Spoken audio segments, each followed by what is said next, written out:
आगामी विधानसभा निवडणुकीच्या निमित्ताने पिंपरी चिंचवडमधील भोसरी विधानसभा मतदारसंघातील राजकीय वातावरण आता चांगलंच तापलंय। आपल्या सोशल मीडियावर धुरळा सुरू असतानाच महाविकास आघाडीचे खासदार डॉक्टर अमोल कोल्हे यांच्या एका वक्तव्यामुळे महाविकास आघाडीचा सेल्फ गोल झाला। राष्ट्रवादी शरद पवार गटाची शिवस्वराज्य सभा झाली आणि ही सभा महाराष्ट्राच्या स्वाभिमानाची असल्याचा दावा सेलिब्रिटी खासदार डॉक्टर अमोल कोल्हे आणि पक्षाने केला। महाराष्ट्राच्या स्वाभिमानासाठी काढलेल्या यात्रेत आणि सभेमध्ये मात्र भोसरीकर किंबहुना पिंपरी चिंचवडकरांचा स्वाभिमान दुखावल्याची भावना आता निर्माण झाली आहे। भोसरीतील एका प्रतिष्ठित व्यक्तीचं लंडनमध्ये 200 कोटी रुपयांचं हॉटेल आहे असा जाहीर आरोप करत हा पैसा आला कुठून असा अप्रत्यक्ष सवाल खासदार कोल्हे यांनी जाहीरपणे उपस्थित केला। आरोपाचा रोख निश्चितच आमदार महेश लांडगे यांच्याकडे होता आणि त्यामुळे राजकीय वर्तुळात चांगलीच खळबळ उडाली आणि हे हॉटेल लांडगे यांचं आहे का नाही याबाबत शहरात चर्चा सुरू झाली। त्याचाच हा आढावा। नमस्कार, मी ओंकार। पॉलिटिकल महाराष्ट्राच्या वेद विधानसभेचा या नव्या कार्यक्रमात आपलं मनपूर्वक स्वागत आहे।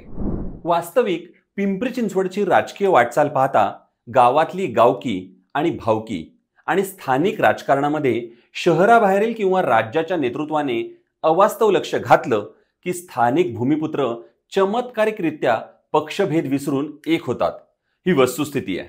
प्राध्यापक रामकृष्ण मोरे यांच्यापासून अगदी उपमुख्यमंत्री अजित पवार यांच्यापर्यंत अनेक नेतृत्वांना हा अनुभव यापूर्वी आलाय। स्थानिक अस्मितेला हात घातला की भूमिपुत्रांमधील स्वाभिमान जागा होतो, ही वस्तुस्थिती। नको बारामती, नको भानामती।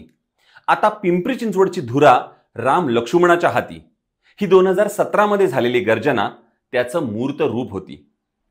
आगामी म्हणजे किमान 25 वर्ष तरी पिंपरी चिंचवडचं राजकारण हे गावकी आणि भावकीत असंच भूमिपुत्रांच्या अवतीभोवती फिरेल असं राजकीय जाणकार सांगतात। मध्यंतरी महाविकास आघाडीकडून इच्छुक असलेल्यांनी भोसरीचा बकालपणा वाढला।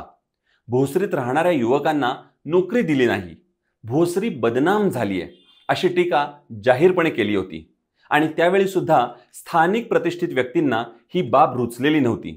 याबाबत त्यांनी खासगीमध्ये राजकारणापायी भोसरीचं नाव बदनाम करू नका असा सबुरीचा सल्लाही दिल्याचं सांगितलं जात आहे।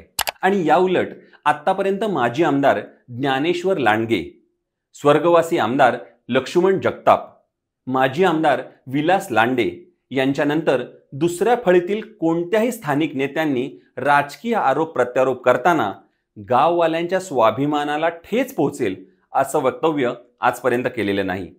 खासदार अमोल कोल्हे यांच्या वक्तव्यामुळे आता ही बाब पिंपरी चिंचवडकर यांच्या धंदा पाण्यावर आणि स्वाभिमानावर आली आहे।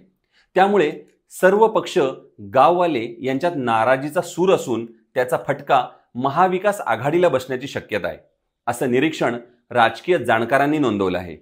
यासाठी मावळ लोकसभा निवडणूक 2019 मधील हा दाखला पुरेसा आहे। 2019 मध्ये तात्कालीन एकत्रित राष्ट्रवादीचे युवा नेते पार्थ पवार यांनी मावळची निवडणूक लढवली। संपूर्ण राज्यातील नेते त्यांच्या प्रचारासाठी मावळात अक्षरशः ठाण मांडून बसले होते।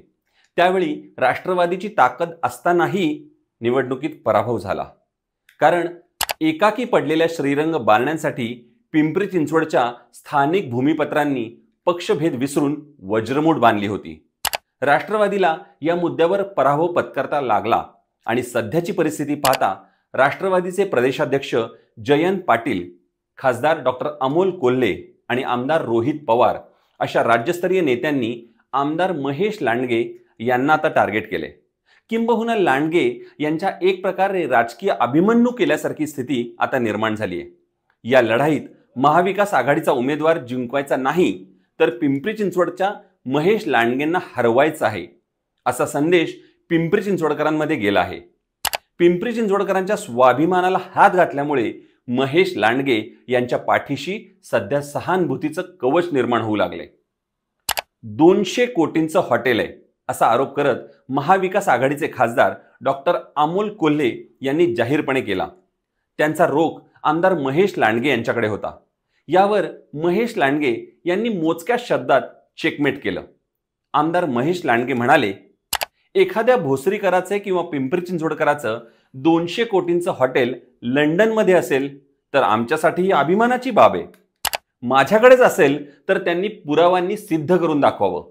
मी आजच्या आज राजकारणातून निवृत्ती घेतो, पदाचा राजीनामा देतो. पण केलेले आरोप सिद्ध करता आले नाहीत तर खासदार काय करणार हे सुद्धा त्यांनी जाहीर करावं. त्यामुळे खासदार कोल्हे यांना केलेल्या आरोपाची सिद्धता द्यावी लागणार हे मात्र आता निश्चित झालंय. तुम्हाला या व्हिडिओबद्दल काय वाटतं ते कमेंट करून आम्हाला नक्की सांगा. आणि अशाच व्हिडिओसाठी पॉलिटिकल महाराष्ट्र पेजला लाईक करा, फॉलो करा. धन्यवाद.